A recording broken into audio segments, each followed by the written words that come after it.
নমস্কার বন্ধুরা, আবারও একটি নতুন ভিডিও নিয়ে আমি বৃষ্টি চলে এলাম আপনাদের মাঝে। এটা হচ্ছে কম্বল। এটা সবাই দেখতে পাচ্ছেন, মানে বলার কিছু নেই, বললাম তাও কম্বল আর কি।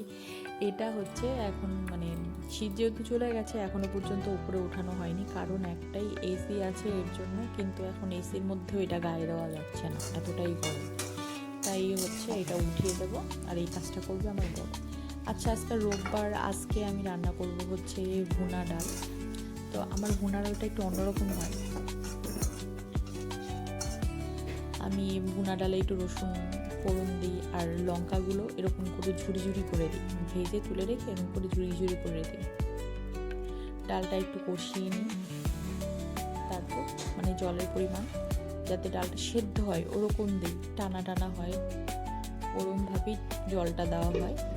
আমি আবার মুগ ডালের ভুনাও করি, এটা মুসুরির ডালের ভুনা। এবারে ডালটা খুব একটা ভালো পড়েনি, কেমন যেন হয়েছে, তাই ছাপা ছাপা হয়েছে।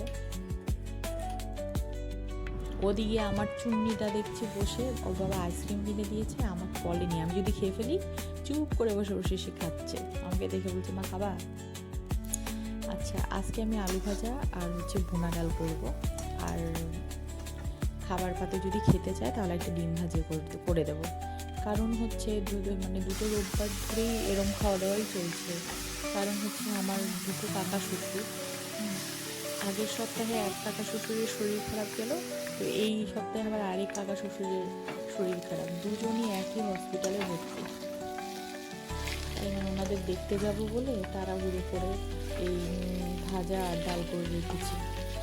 তার মধ্যে ভাবলাম একটু মানে রাতে এসে না করতে ইচ্ছা করবে না, কালকে যেহেতু টিফিন দিতে হবে সোমবার, তাই আজকে মানে কালকে হচ্ছে আগের দিনে আটাটা মেখে রেখে দিয়েছি। আর ওদিকে দেখো আকাশটা মেঘলা মেঘলা, কিন্তু বৃষ্টি আসার কোনো খবর নেই।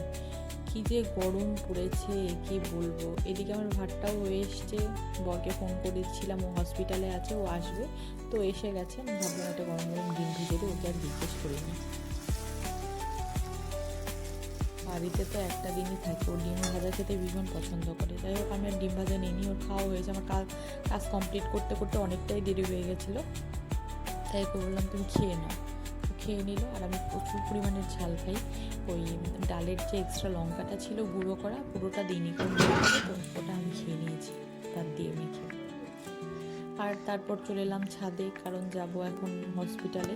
আকাশের অবস্থাও খুব একটা ভালো নয়, তাই জামা কাপড় তুলতে চলে এলাম।